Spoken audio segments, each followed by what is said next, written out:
In 252 AD, Shapur launched a campaign into Armenia, bringing an end to the last remaining stronghold of the Arsacid dynasty.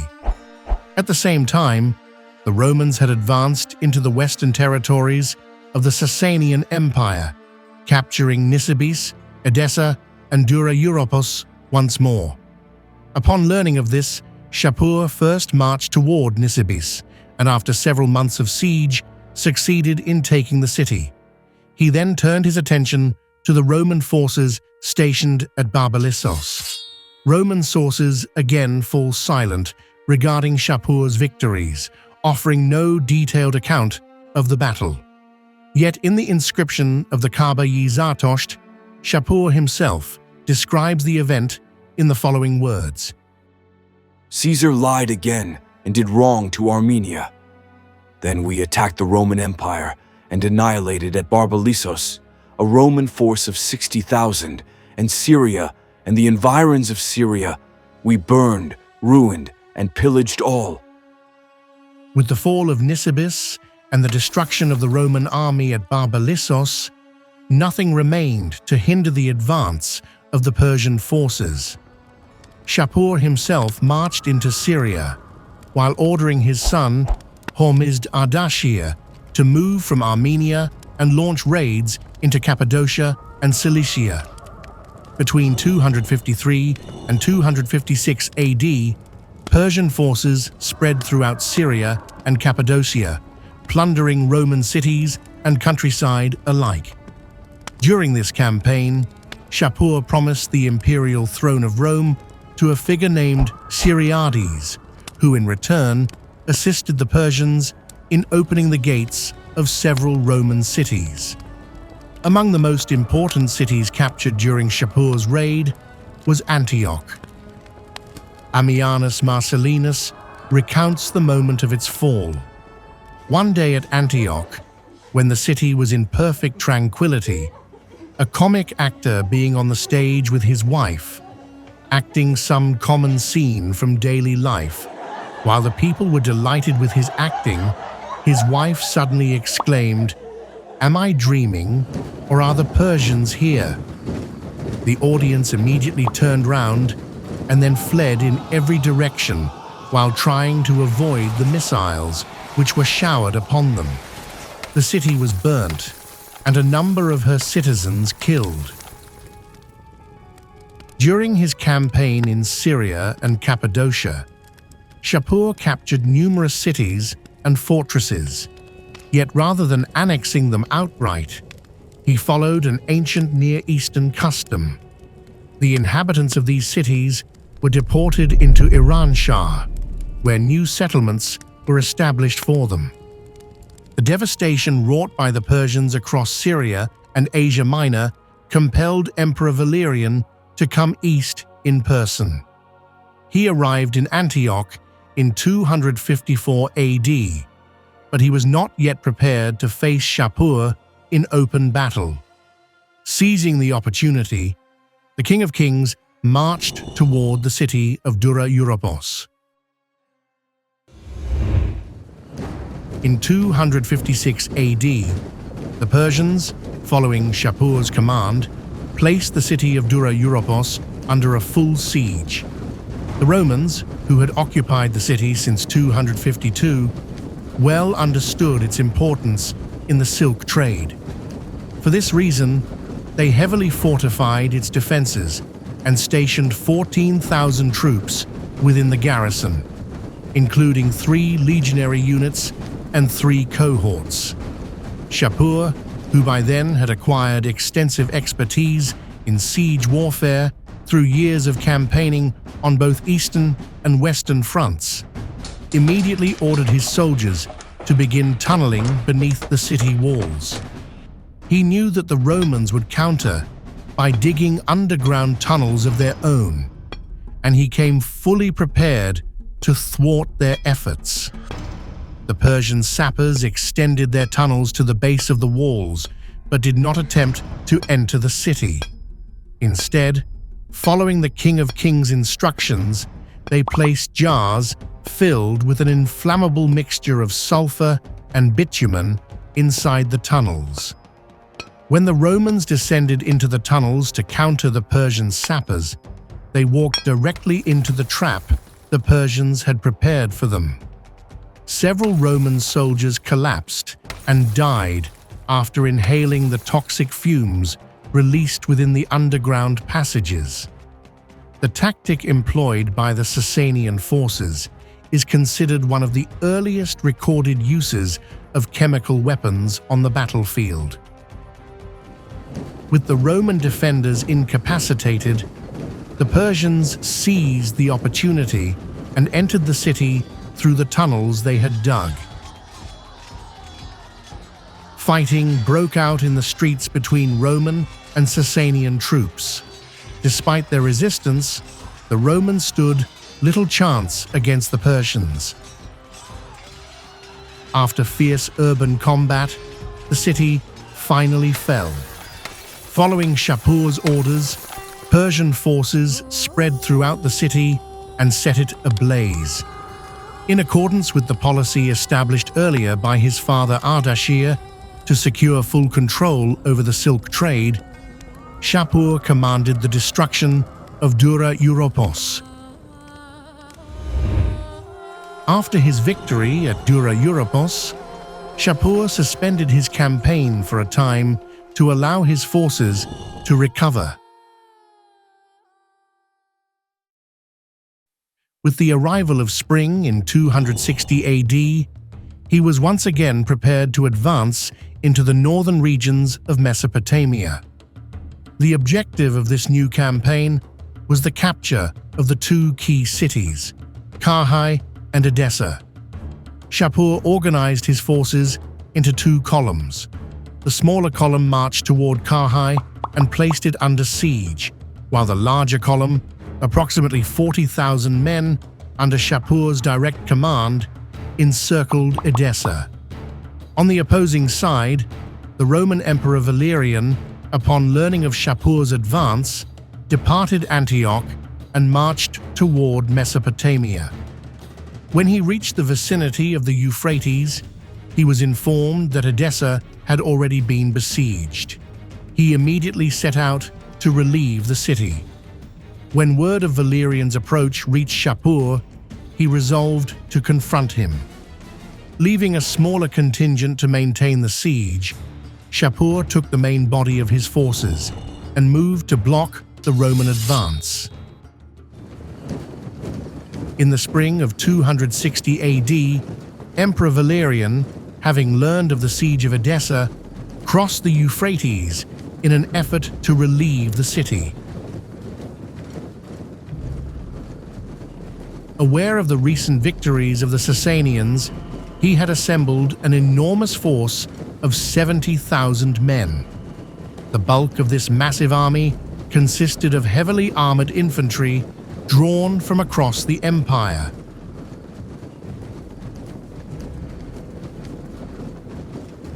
When the Roman vanguard informed the emperor that the Persian army was approaching, Valerian deployed his troops for battle. He divided his forces into 3 equal divisions. The heavy infantry formed the front line. Behind them stood the light troops, archers and javelin throwers, and the cavalry was positioned at the rear as the army's reserve.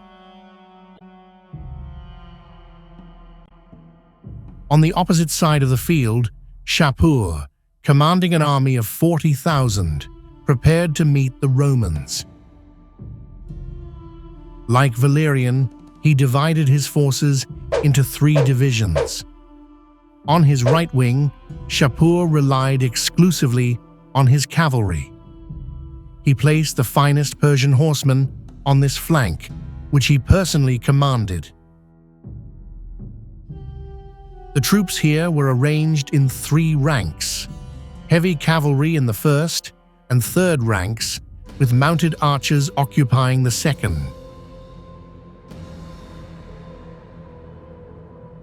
The remaining Persian cavalry had been moved to the center of the army. Their formation here also consisted of 3 ranks: heavy cavalry in the front line, infantry positioned behind them, and skilled Persian archers forming the rear. The shortage of manpower within the Persian army was most evident on the left wing. In this sector, Shapur deployed the remaining infantry and archers, who, by the king's command, were to engage only when necessary and to defend the center should it come under threat.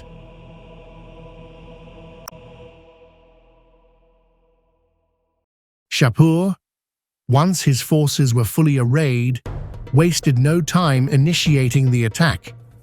Aware that he was outnumbered by the Roman army, he sought to seize the initiative before the enemy could dictate the flow of battle. Thus, he launched a 3-phase assault from his right wing without delay. As in the Battle of Mesech, the Aswaran, supported by mounted archers, closed in upon the Roman infantry lines. The Romans, tightly packed to withstand the crushing charge of Persian heavy cavalry, found themselves dangerously exposed to the relentless volleys of arrows unleashed by Persian horse archers. The storm of arrows cut down many Roman soldiers and wounded many more.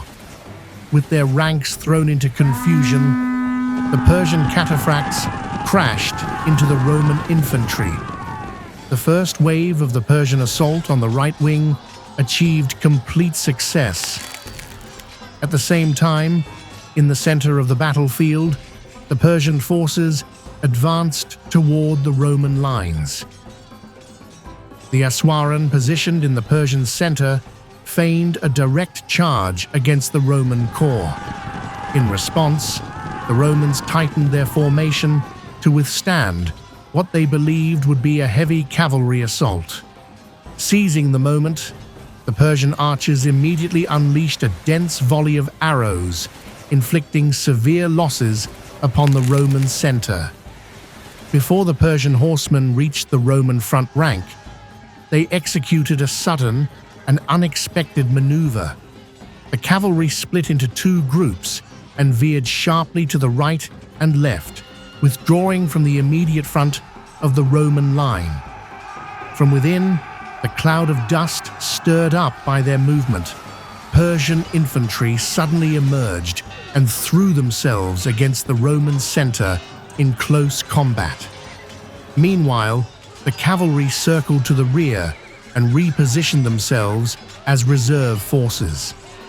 Seeing his center under threat, the emperor ordered his right wing to push forward and attack the Persian center. Yet the Persian left moved swiftly to intercept them, meeting the Roman advance head-on and halting their momentum. On Shapur's right flank, after inflicting heavy casualties, the first line of Persian cavalry was ordered to fall back. As the front rank withdrew, the rear line of Aswaran surged forward, once again charging the Romans with the support of the Persian horse archers. The Roman left wing, already in disarray, could not withstand this renewed assault. Under the crushing pressure, the entire Roman left collapsed. Shapur, realizing that the Persian forces in the center and on the left were under heavy pressure, abandoned the pursuit of the fleeing Romans and, with his finest cavalry, charged directly toward the Roman command post. Shapur himself recounts what happened next in his inscription. A great battle took place beyond Caere and Edessa, between us and Caesar Valerian, and we took him prisoner with our own hands, as well as the other commanders of the army, the Praetorian prefect, senators, and officials. All these we took prisoner and deported to Persis. When the Romans learned that their right wing had collapsed and that their emperor had been taken prisoner, they broke off the fight and retreated in chaos. Persian Aswars pursued them relentlessly, cutting down a large portion of the Roman army and taking many others captive. The Battle of Edessa ended in a decisive victory for the Persians.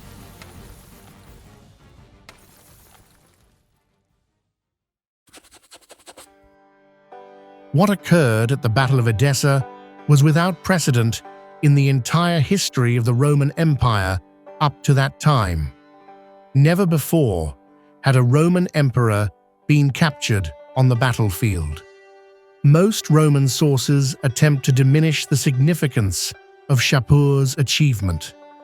In their accounts, Shapur violates the established customs of diplomacy, launching an attack during a supposed peace meeting with Valerian, thus explaining the emperor's capture not as a defeat in open combat, but as the result of treachery.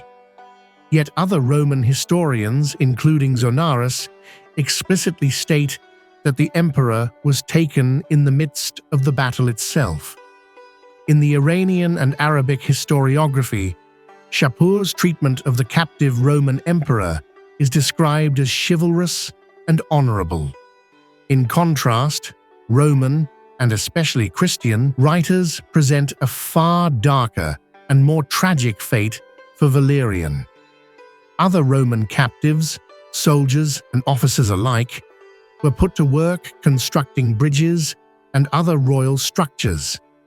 Shapur, having triumphed in 3 consecutive engagements against 3 Roman emperors, fully understood the magnitude of his achievement.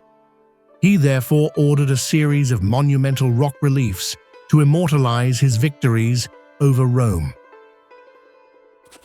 The most magnificent of these is carved at Naqsh-e-Rustam. In this scene, Shapur, radiant in royal splendor, sits tall upon his horse, while 2 defeated emperors stand before him. The King of Kings grasps the hands of Valerian, signifying his captivity, while Philip the Arab kneels in supplication, pleading for the monarch's mercy. Another relief commemorating Shapur's victories stands at Darabgerd. Here the king portrays his triumph over all 3 Roman emperors. Gordian III lies trampled beneath the horse's hooves. Valerian stretches out his hands in surrender, and Philip once again appears imploring the king's clemency. Behind Shapur stand 18 Persian nobles, while behind the Roman emperors are carved senators and dignitaries of Rome. Shapur left 2 additional reliefs at Kazarun, each depicting, from different artistic arrangements, the same 3 emperors in the forms earlier described, accompanied by carved figures of Persian and Roman aristocrats. Following the victory at Edessa, Syria and Anatolia once again fell prey to Persian incursions. As Shapur pressed deeper into Syria, intent on plunder and conquest, he remained unaware of the danger gathering against him. Odaenathus, the ruler of Palmyra, had already begun raising an army to confront the Persian forces. In the next episode, we will examine Odaenathus's confrontation with the King of Kings of Iran.